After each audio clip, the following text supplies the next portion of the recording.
예, 오늘 이제 성령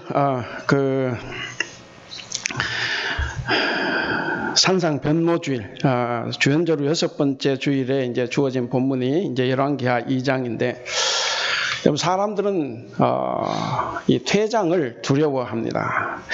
요즘 한국의 아내들이 제일 하기 힘든 것이 퇴직한 남편 존경하기라고 합니다. 그러니까 퇴직한 남편을 이렇게 아내도 존경하지 못하니까 누가 퇴직하고 싶어 하겠습니까? 어떤 사람들은 때가 되었는데도 퇴장하지 못하겠다고 발버둥 치다가 결국은 강제로 퇴장을 당하기도 합니다. 우리나라 정치를 보면 그렇습니다. 요즘에 이제 우리도 전직 대통령을 많이 모시고 있습니다. 근데 80년, 90년대까지만 해도 우리는 전직 대통령이 없었어요. 하다가 죽어야 물러나니까. 그래서 전직 대통령이 한 명 생겼을 때 신기했어요. 나라의 대통령이 비록 현직은 아니지만 저렇게 있을 수도 있구나 하는 생각을 해봤는데 어쨌든 우리나라 정치사를 볼 때 국민들의 박수를 받으면서 퇴장을 하는 정치인들이 그렇게 많지 않습니다.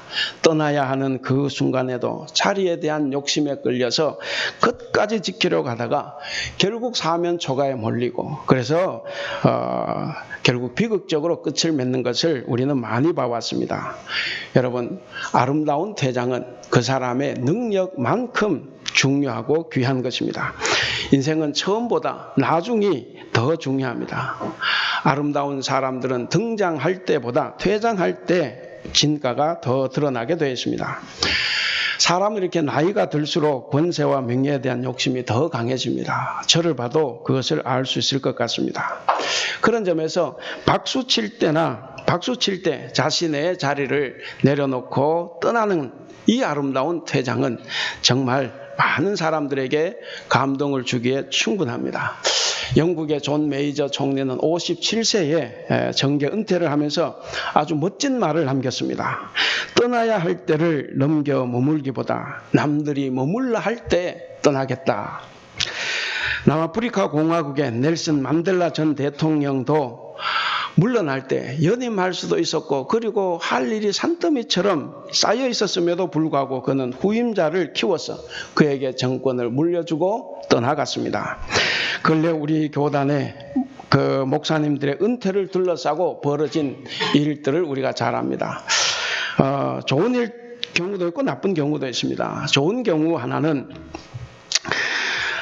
그 교회 재적 인원이 3,000명이 넘고 매주일 평균 출석이 1,500명 그리고 교회 학교가 800명 그리고 작년 한 해 예산이 23억 원인 교회 바로 평택 동산교회가 있는데 그 교회 목사님께서 33년 동안 그 교회 목회를 하시고 작년 12월 말주일에 조견태 65세 조견태를 하셨습니다. 그리고 원로 목사에 추대되셨는데 바로 이춘수라고 하는 목사님입니다.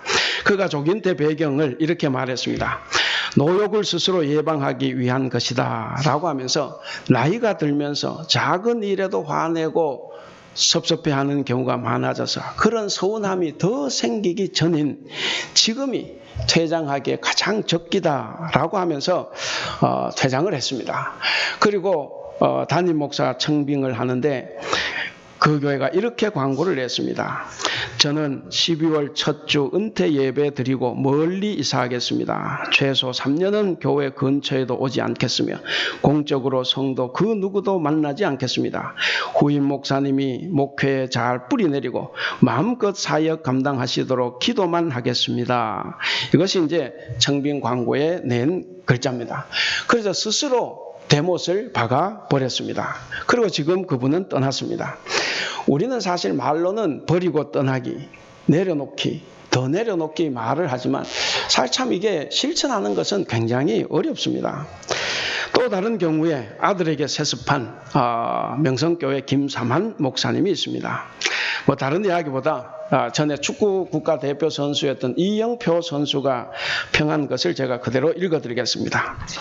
모든 인간에게 등장보다 퇴장이 훨씬 더 중요한 이유는 누구든지 자신의 마지막 무대에서 퇴장하는 그 모습 그대로 역사 속에 남을 것이고 사람들 기억 속에 즉시 재등장하기 때문이다라고 하면서 오늘 수십 년 동안 한국 교회를 대표했던 어쩌면 존경받는 모습으로 떠날 수 있었던 한 목사의 마지막 퇴장이 비참하게 세습이라는 이름으로 끝나고 말았다. 네, 이것이 이영표 전 국가대표 선수가 한 이야기입니다. 저도 이 설교를 준비하면서 은퇴 문제를 많이 생각해 보게 되었습니다. 어느 단체, 어떤 교회에서든지 지도자의 위치에 오르는 것은 쉽지 않습니다. 그리고 오르는 것보다 물러날 때를 알고 알맞은 시기에 아름답게 은퇴하는 것, 퇴장하는 것, 이것 정말 힘들고 어려운 일이 됩니다. 따라서 오늘 우리는 성경에서 엘리야를 비롯해서 아름답게 퇴장했던 믿음의 선배들을 한번 살펴보려고 합니다. 그들은 정말 쉽지 않았지만 역사의 무대에서 아주 단호하고도 멋지게 퇴장하여서 후배들에게 길을 터주고 사라져갔습니다. 이런 그들의 아름다운 퇴장이 오히려 그들의 이전 사역마저도 더 빛나게 만들었다는 사실을 살펴봄으로써 오늘날 우리는 왜 물러나지 못하고 공동체에 큰 고통을 주고 있는지, 그리고 어떻게 하면 이런 문제를 극복할 수 있는지를 함께 고민해 보고자 합니다. 오늘 이 말씀을 통해서 저와 여러분이 다 때에 맞게 아름답게 퇴장하는 성도들이 되시기를 바랍니다. 먼저는 아름답게 퇴장을 했던 믿음의 선배들을 한번 몇 사람 보겠습니다. 첫째는 모세의 퇴장입니다. 모세는 아름답고 강렬하게 퇴장을 했습니다. 우리가 잘 아는 대로 430년 동안 종살이하는 지지도 못난 이 이스라엘 백성들을 이끌어내서 광야 40년, 뜨거운 태양 아래서 40년 동안 이스라엘을 이끌면서 온갖 고생을 다했습니다. 그리고 40년이 끝나는 그 시점에 이제 요단강 맞은편 느보산에 올라갔을 때입니다. 눈앞에 가나안 땅이 보입니다. 그때 하나님은 모세에게 퇴장을 명령하셨습니다. 자기만큼 하나님을 사랑하고 이스라엘 백성을 사랑한 사람이 어디 있다고? 지금도 힘이 남아있는데 어떻게 이런 청천벽력 같은 소리를 하나님께서 하시나? 신명기 3장에 보면 모세는 하나님께 간청합니다. 나로 건너가게 하옵소서. 요단 저편에 있는 아름다운 땅을 보게 하소서 라고 간청하는데 하나님은 참으로 매정하십니다. 그만해도 족하니 이 일로 다시는 내게 말하지 말라. 참으로 안타깝고 야속하신 하나님입니다. 딱 한 번 실수한 것을 가지고 바로 눈앞에 가나안 땅을 못 들어가게 하십니다. 그런데 모세는 놀랍습니다. 더 이상 토를 달지 않아요. 토 달지 않고 모든 것을 수행합니다. 왜 하나님께서 이 땅에서 모세의 온유함이 가장 크다고 했을까라는 것을 알 수 있는 대목입니다. 가나안 땅을 눈앞에 둔 이 결정적인 순간에 내려진 이 퇴장 명령을 따르는 모세에게서 오늘날 지도자들이 따라야 할 자질을 봅니다. 그토록 가나안 입성을 바라고 소원했지만 하나님의 명령 앞에서 그는 아름다운 포기와 아름다운 퇴장으로 후계자에게 모든 바톤을 다 넘겨주고 역사의 무대에서 사라져가는, 퇴장하는 모세의 모습, 바로 오늘 우리들이 따라야 할 아름다운 표상입니다. 이처럼 참된 지도자, 진정한 영적 지도자는 부름을 받았을 때와 퇴장할 때를 아는 사람입니다. 아직은 내가 더 할 수 있는 힘이 있다고 생각될 때에도 하나님이 아니라고 하시거나 혹은 일선에서 물러났다고 하면 그동안 자기가 했던 모든 일을 다 내려놓는 사람이어야 됩니다. 자신이 그동안 쏟은 희생과 수고에 대해서도 그 영광과 열매를 자신이 취하기보다는 후계자에게, 다음 사람에게 넘길 수 있어야 참된 지도자가 됩니다. 자기 기력이 쇠해서가 아니라 하나님의 때가 되었기 때문에 퇴장하는 모세의 모습, 물러나면서 자신이 아닌 후계자를 높이고 하나님께 영광을 돌리는 모세의 모습은 참으로 아름다운 모습입니다. 두 번째 사람은 사무엘입니다. 사무엘 역시 아름다운 태장의 모델입니다. 사무엘상 12장 이하를 보시면 이스라엘의 초대 왕 이제 사울을 왕으로 세우고 사무엘은 공식적으로 사사직에서 은퇴를 선언합니다. 사사란 원래 왕제도 대신이죠. 그러니까 왕이 섰으니까 내가 힘과 권력이 있어도 사사직을 내려놔야 되죠. 그래서 은퇴를 선언합니다. 여러분, 사무엘이 태어난 시대는 어떤 시대입니까? 우리가 사사기에 보면 12명의 사사가 있죠. 그러니까 사사기가 끝났기 때문에 사사시대가 끝난 건 아니에요. 사무엘상을 시작하면 삼손 다음에 사사가 엘리가 나옵니다. 그리고 엘리 이후에 사사가 한 명 더 나오죠. 그가 사무엘입니다. 그러니까 사무엘이 마지막 사사인데 이 사무엘이 태어난 시대는 바로 사사시대 끝자락입니다. 사사시대는 어떤 시대입니까? 모든 사람들이 자기 소견에 옳은 대로 행하던 그런 혼돈의 시대였습니다. 다시 말씀드리면 하나님의 말씀 절대 진리는 사라지고 다 자기 이기심에 빠져서 자기 생각이 곧 하나님의 생각이었던 그런 시대였습니다. 뿐만 아니라 당시 이스라엘의 사사요 제사장이었던 엘리와 그의 아들들의 악행으로 인해서 이스라엘의 국군은 극심한 혼란에 빠져 있었을 때였습니다. 그런 시대에 어린 나이에 하나님께 바쳐진 사무엘은 성소에서 지내다가 하나님의 부르심을 받고 마지막 사사요 제사장으로 세움을 받았습니다.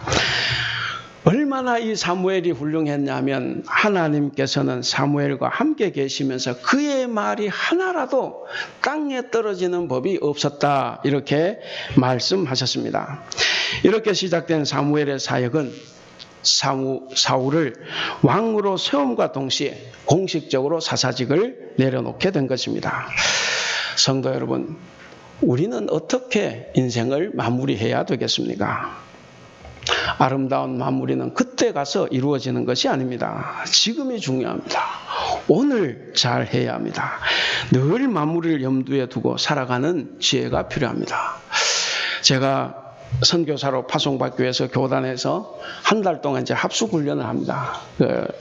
한 달 동안 훈련할 때 제일 많이 듣는 말이 뭐냐면 지금부터 이 양을 준비하십시오.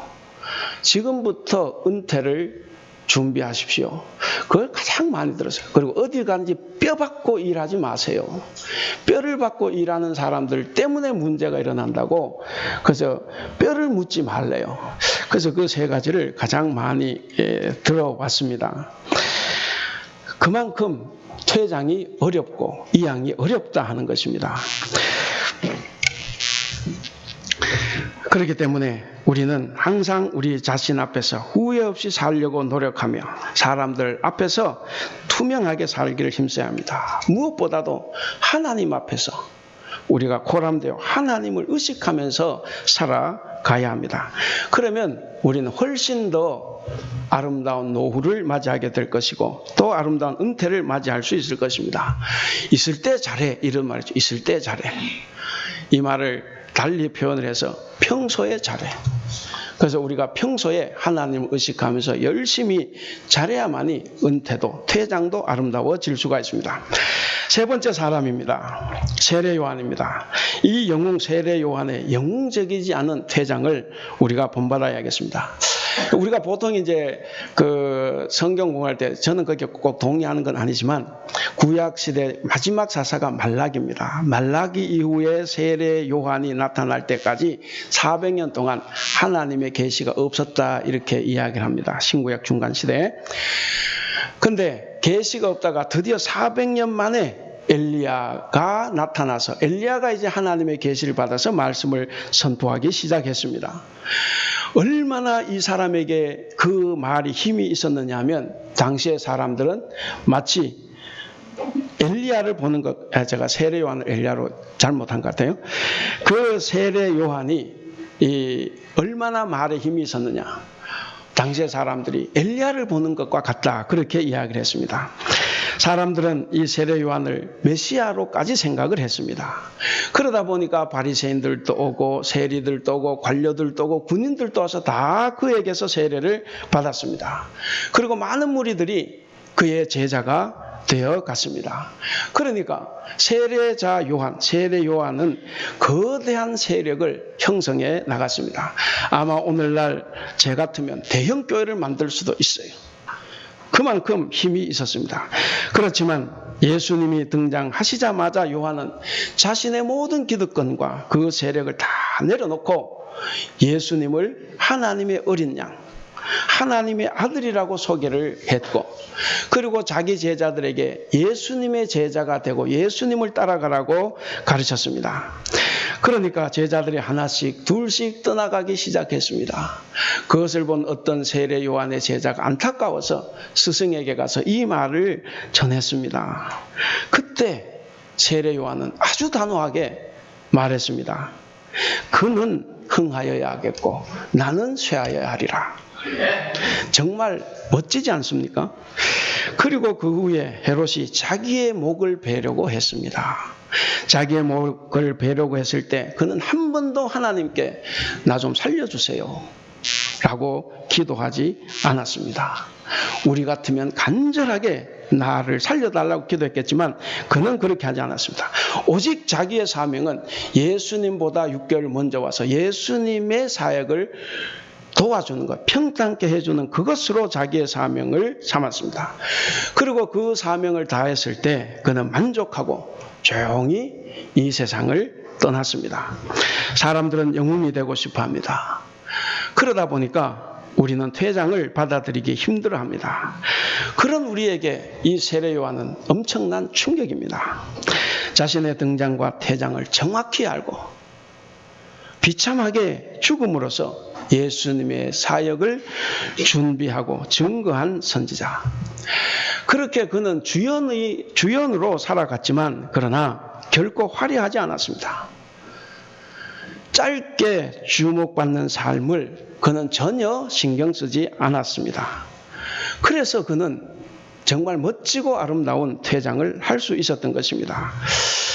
이 세상에서 전혀 환영받지 못해도 자기의 사명이 다 한 것으로 만족할 줄 알고 조용히 자기의 최후를 받아들이는 이 영웅적이지 않은 영웅의 퇴장.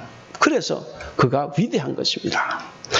그래서 우리는 오늘 우리들의 모범으로 삼고 있는 것입니다. 마지막 네 번째는 오늘 본문의 사람입니다. 엘리야의 퇴장입니다. 이 엘리야의 퇴장은 정말 강렬합니다. 여러분, 이 엘리야는 비록 자기 이름으로 된 이 예언서는 없어요.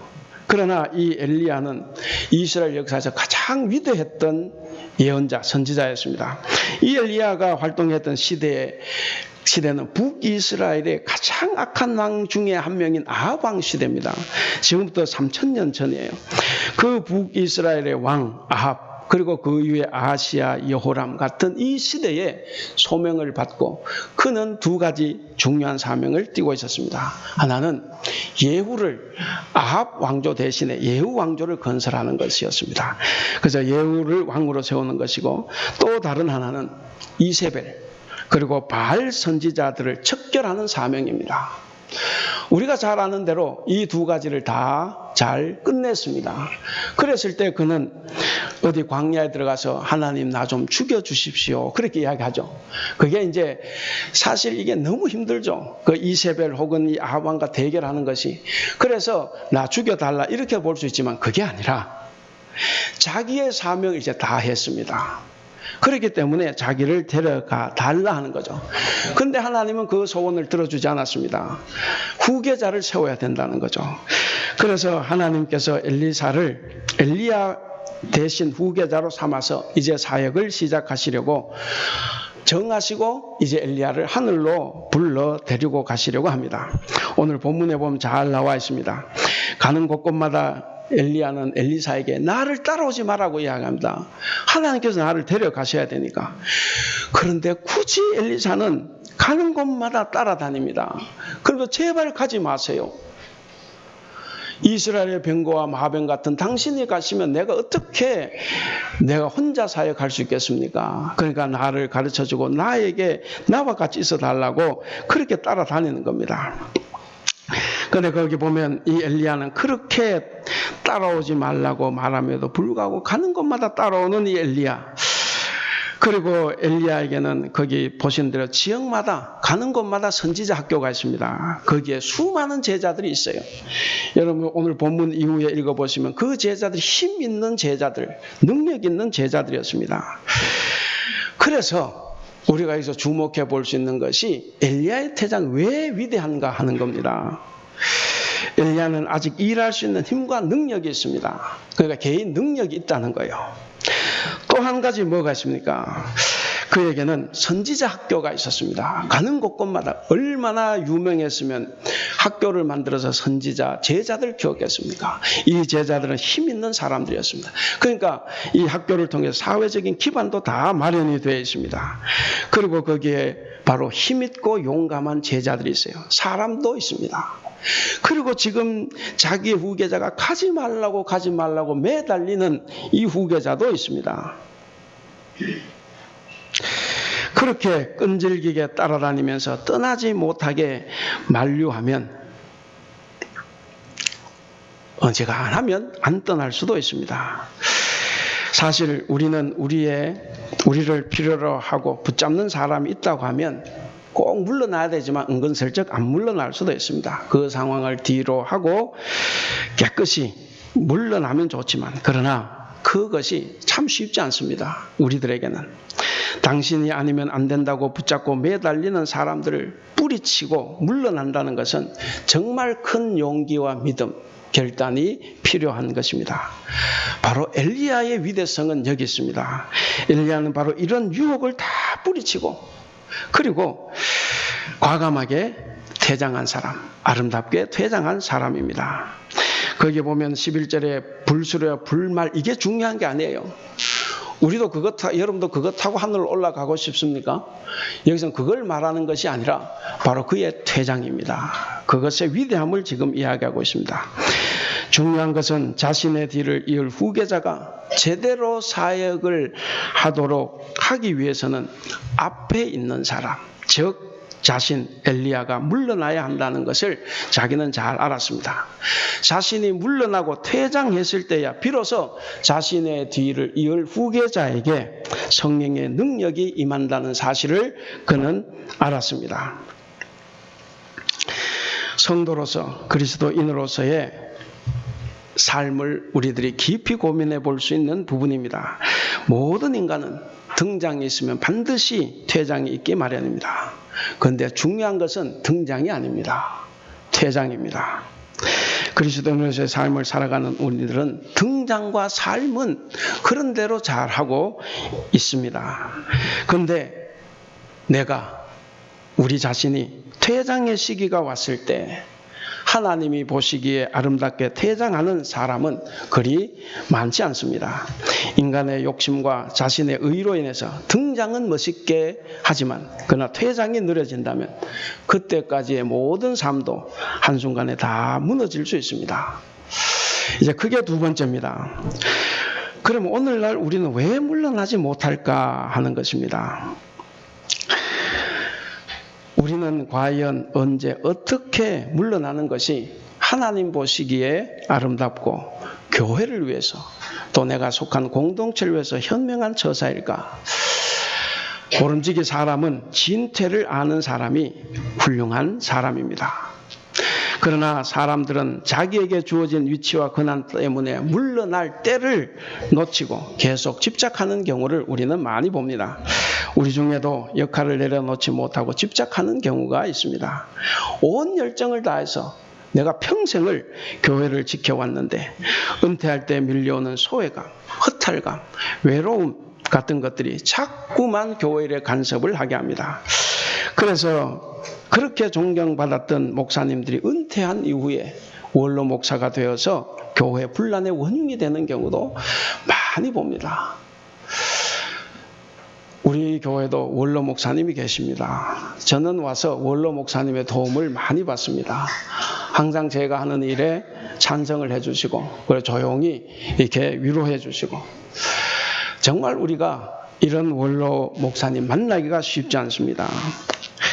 교회들마다 은퇴한 장로들 때문에 교회를 불난케 하는 경우도 같은 이유입니다. 내 것을 내려놓지 못하기 때문에 나만큼 교회를 사랑하는 사람이 없다고 하는 그 집착이 교회를 힘들게 하는 것입니다. 이런 사람들은 어떤 생각과 행동이 한 곳에만 머물러 있습니다. 한 곳에만 머물러 있어서 다른 것을 보지 못합니다. 어떤 물건이나 지위 등에 몰입되어 있을 때는 자신의 행위가 옳은지 그른지 분별하지 못합니다.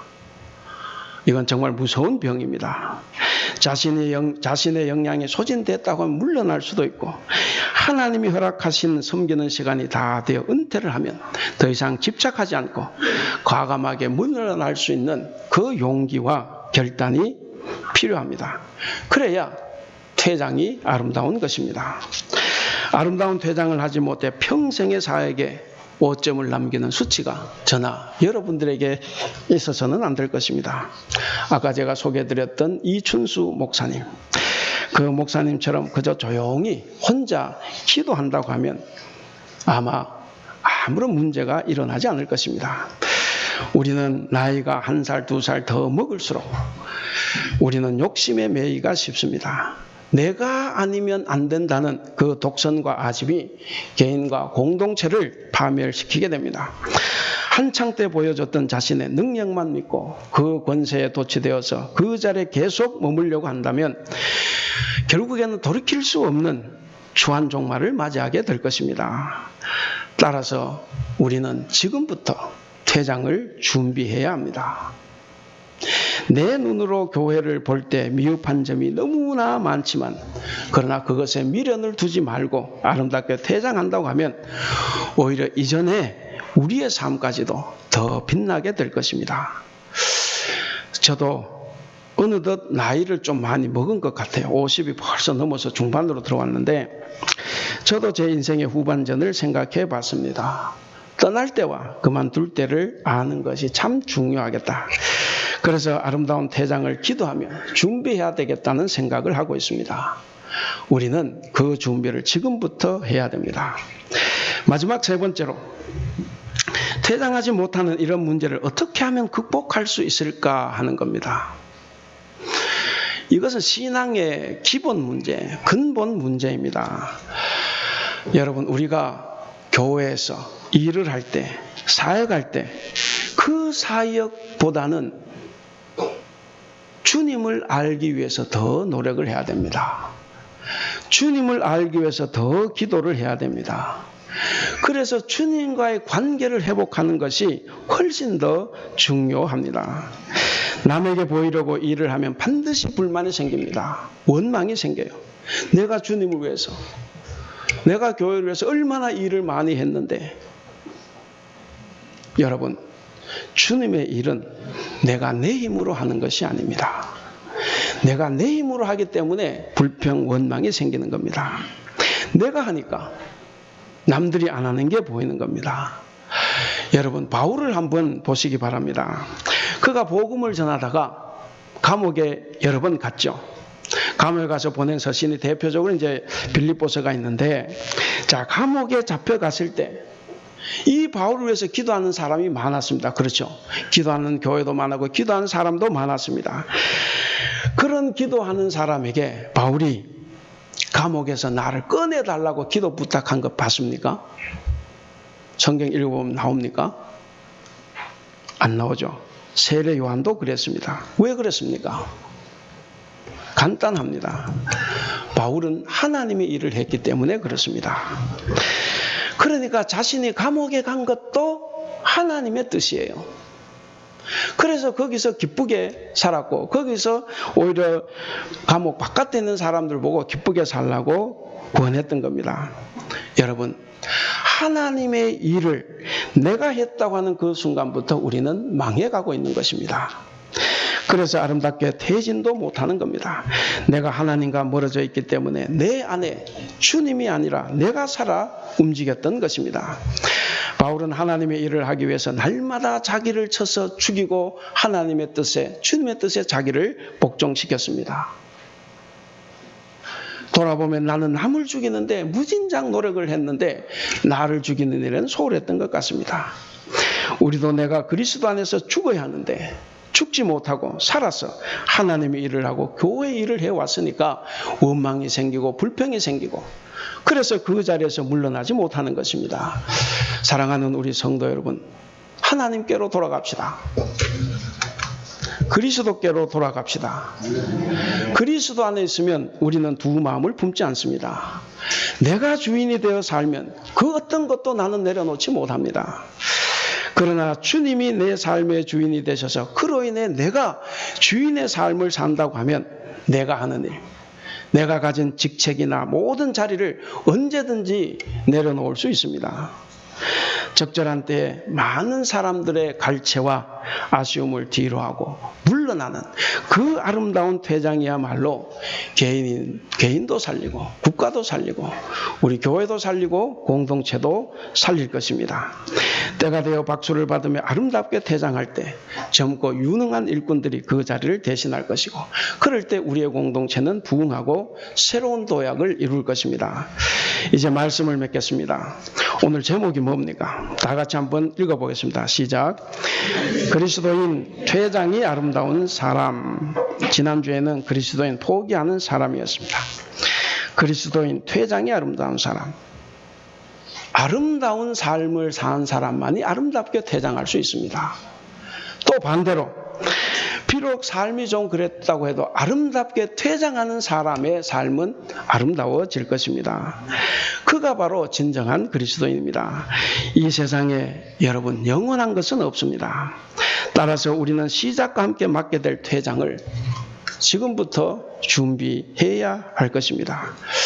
여러분, 우리는 1월 1일이 되면 일출을 보러 갑니다. 일출, 떠오른 태양 얼마나 아름답고 멋있습니까? 그런데 때가 되어서 물러나는 석양이 훨씬 더 아름다울 수 있습니다.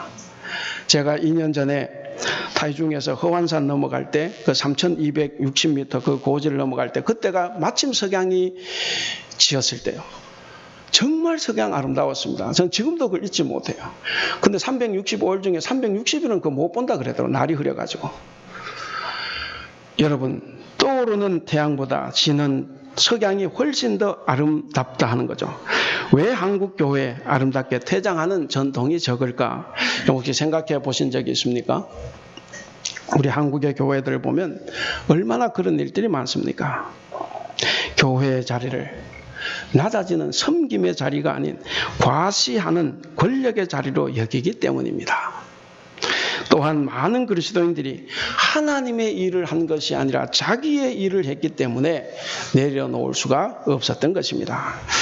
그러므로 저와 여러분들은 자기를 다 내버리고 깎아내어서 하나님의 일을 하는 성도가 되어야 합니다.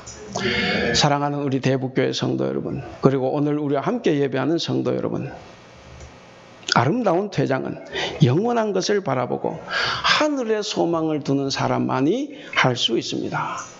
그렇다면 오늘 우리는 다 아름다운 퇴장을 할 수 있습니다. 성도가 권세와 명예욕으로 인해서 떠나야 할 순간에 떠나지 못해서 인생을 망치는 일은 우리가 하지 말아야 됩니다.